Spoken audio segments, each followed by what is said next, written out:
So you remember when the media broke haywire when that Paul Pelosi scandal broke out? The alleged assault victim of this crazy guy who was apparently a guy in his underwear who supported the LGBTQ, and somehow he broke into the house and smacked around Paul Pelosi when Nancy Pelosi wasn't around. And let's just say there was a lot of plot holes to the story. Let's just say there's a lot to be said and a lot to be questioned about this whole ordeal. And it seems like the more we've been asking questions, the more they just try to hide it away from the general public and continue to make us question and realize, is something exactly up with this? So the media went all haywire. They did, full page stories. They, highlighted this on the nightly news, saying that this is an outrageous attack on one of the most favorable politicians known imaginable, which is laughable. Because if you've seen Nancy Pelosi's approval ratings, you would find exactly how this story is just outright insane and laughable. But I want to show you this, because this is the big story that we have to cover here, is what was said on the Today Show, out of all things. The Today Show, when covered the Paul Pelosi scandal and went further into depth, and there was things that were mentioned that weren't exactly displayed at first, and people had questioned about it.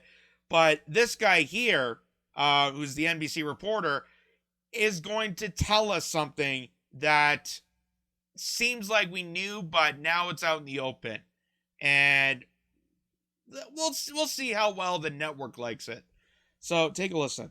Law enforcement officials tell us the bottom line here is this was a terrifying situation. We still don't know exactly what unfolded between Mr. Pelosi and the suspect for the 30 minutes they were alone inside that house before police arrived. Officials who were investigating this matter would not go into further details about these new details. Now revealing when officers responded to the... So one of the things I noticed about this story, one of the things I have to question, and I'm sure a lot of people have the same question, was when this story broke out. You saw this picture here, right? You've seen this picture before. This was the big moment where they tried to show, like, oh, there was a break-in at Paul Pelosi's mansion where Nancy Pelosi wasn't there at the time. And somehow this guy got in. Do you look at that and question exactly, if this guy broke into the house, why would there be glass on the outside?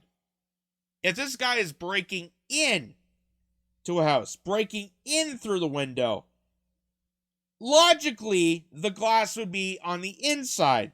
If this guy was breaking out of the house, then logically, the glass would be following the outside. You would think that would be something to question, something to wonder, and people were curious about that. Which they still to this day have not said a word about that. They show this image repeatedly. People have been asking why exactly, if this is a break-in, why is the glass on the outside? Not a word, not a comment whatsoever. But here's where this gets interesting. The high-priority call, they were seemingly unaware they'd been called to the home of the Speaker of the House. After a knock and announce, the front door was opened by Mr. Pelosi. The 82-year-old did not immediately declare an emergency or try to leave his home.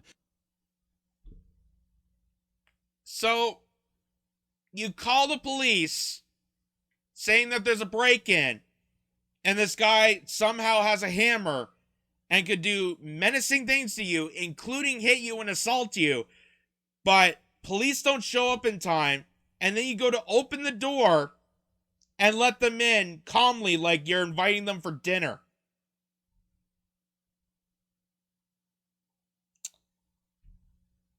Folks, I'm not a law enforcement investigator. I am not a detective, but logically and common sense and enough hours of the X-Files would make me realize how exactly this entire scenario just seems way too fishy. just seems like it was not exactly to the point that the media was trying to tell you.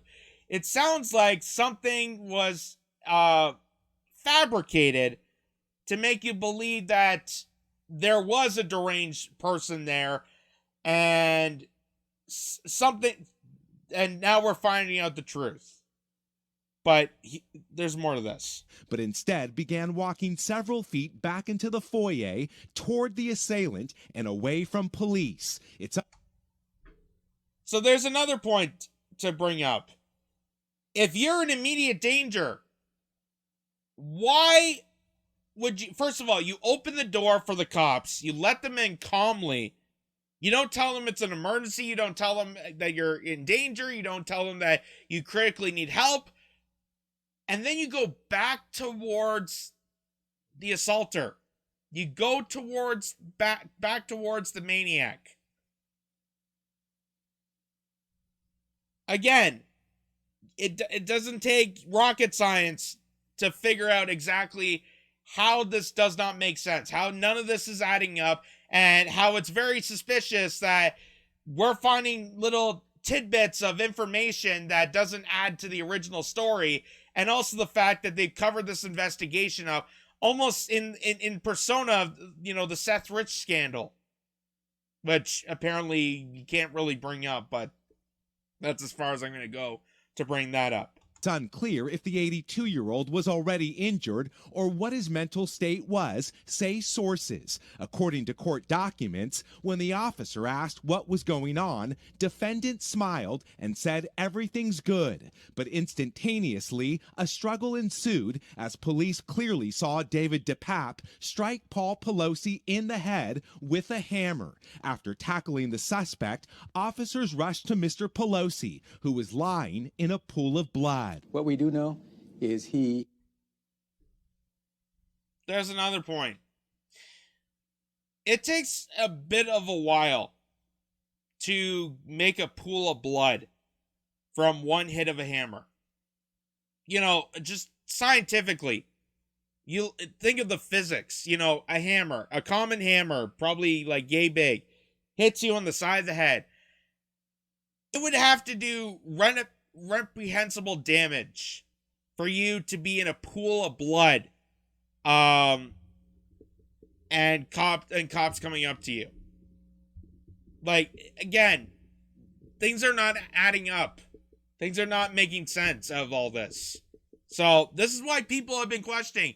This is why why there's those conspiracy nuts out there. Maybe if they stopped conspiring, we wouldn't have so many conspiracy theorists, including myself. You know, people claim that I am, but I'm really more of an analyst. I'm really more of a conspiracy analyst, but it's not about me. brutally attacked Mr. Pelosi and attempted to kill him. So that was the NBC report that was delivered. And it didn't exactly sit well with the network because right after that story, Deadline reports NBC News suspends reporter over retracted story on Paul Pelosi. Again, you wonder why people have questioned. You wonder why people can't take the media seriously when stuff like this happens. So you report a story about a critical investigation involving the possible assault of the husband of the Speaker of the House that's been so suspicious, so fishy, so deranged, nothing really makes sense, nothing adds up. You try to report it as a journalist and you get cut out as a journalist. Just how crazy this really is. So it says, an NBC News correspondent has been suspended after his Today report on the details of the attack on Paul Pelosi was later retracted by the network. Miguel Agamar, who was suspended pending an internal investigation, the Daily Beast reported. A source confirmed the suspension. An NBC News spokesperson said that as a matter of practice,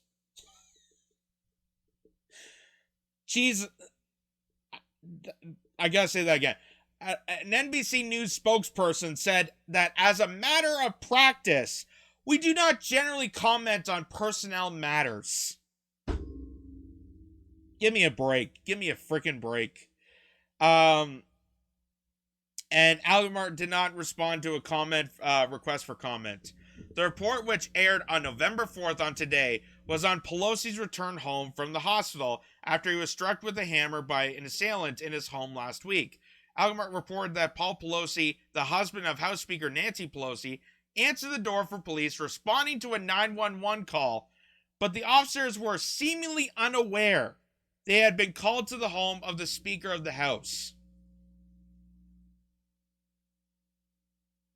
Wouldn't you be giving the address? Wouldn't you be saying, hey, I'm the husband of the Speaker of the House. Can you come to my house? Like, I think when you call an emergency line, the dispatcher, the 911 operators, the people responsible, they would be asking those questions. They'd be asking who you are, where you're located, and are you okay? So, the officers had no idea that they were arriving to the home of Paul Pelosi. They had no idea it was Paul Pelosi's house. They had no idea. And you think with technology these days, they can literally do a Google map search and realize, yeah, that address is the Pelosi mansion in San Francisco. Just saying. Pelosi, though, did not immediately declare an emergency or try to leave his home. Like, do you see how suspicious this is? So, an assailant comes into your house, the glass is on the outside, which scientifically doesn't even make sense. It's logically impossible that the glass is coming from the outside if you're trying to break in. Apparently in his underwear, a member of the LGBTQ community, and is swarming around the house trying to find Nancy Pelosi, and Paul Pelosi knows about this, doesn't declare this as an emergency, calls the police, walks back to the assailant, gets hit in the head with a hammer.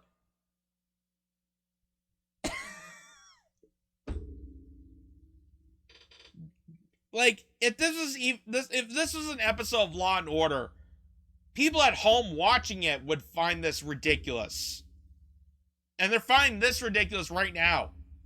That's why people ask questions. That's why it's important to question investigation. That's why it's important to find out answers. That's why it's important to figure and connect all the dots out, because connecting all these dots, it doesn't even make sense. None of it makes sense. Why would he not try to leave his house if he knows that he's in danger but doesn't declare an emergency? Anyway, but instead began walking several feet back into the foyer toward the assailant and away from police. It's unclear if the 82-year-old was already injured or what his mental state was, says sources. The report quickly spread across right-wing media outlets, which already had raised questions and advanced a conspiracy theory about the circumstances of the attack. You mean they wanted to know about the investigation? You mean they wanted to figure out what exactly happened? Oh my God, that's so right-wing. How dare they? How dare? That's such a Trumpian thing. To look at a possible assault, a possible murder, and try to figure out exactly what happened in the scene of the crime. Ugh, these damn Trumpers, these damn right-wingers. Don't they know that looking into things is bad? Haven't they learned from COVID? Don't do your own research. I know you. I know you're out there. Do not read into this. But NBC removed the report from its website later that day. The piece should not have been aired because it did not meet NBC News reporting standards. The network said in a statement. It did not meet NBC standards. You mean it didn't propagandize people? You mean it wasn't a total outright lie? You mean that NBC didn't try to fabricate it to make the Pelosi's even sound more victimized? The most hated family in politics? You want to try and victimize them more with the suspicious investigation that none of it makes sense?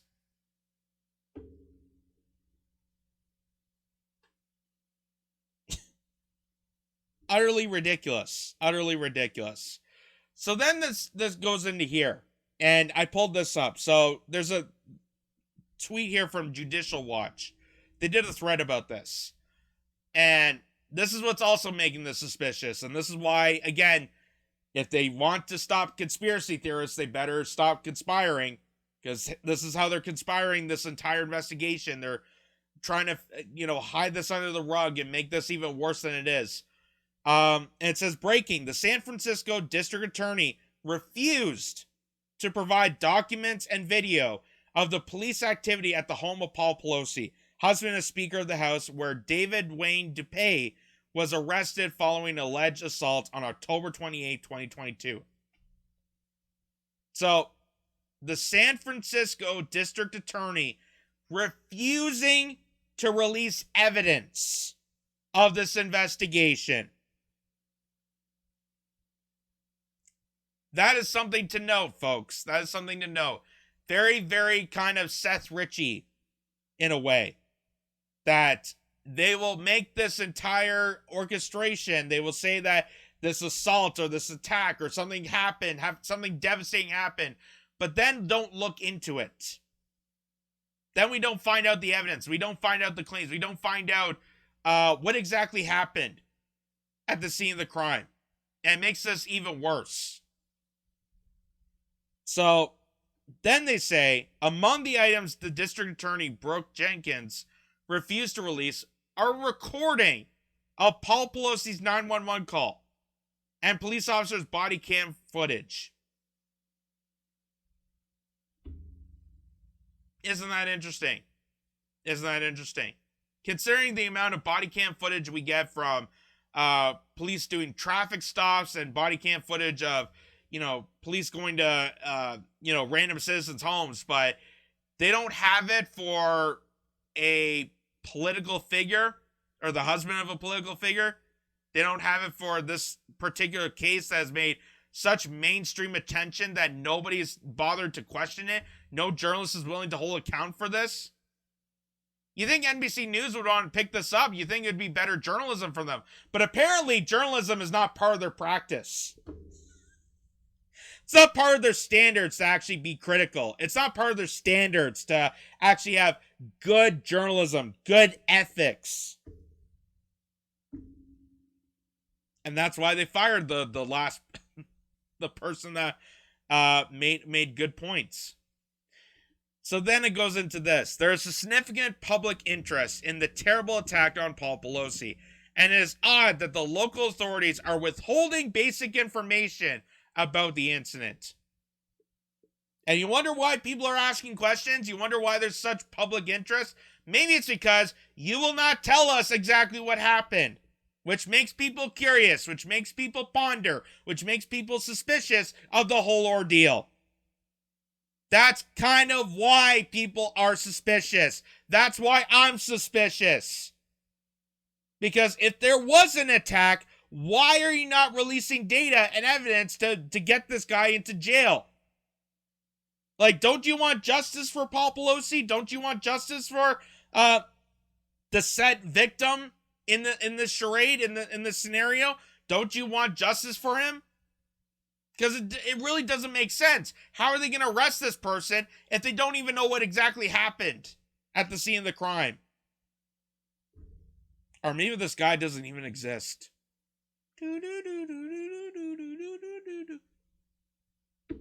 How would I know? How would I know? Honest to God, how would we know? How would we know if this guy even exists? This deranged man with a hammer that went to attack the Pelosi's. How do we even know this guy exists? How do we know this even happened? How do we know if anything happened?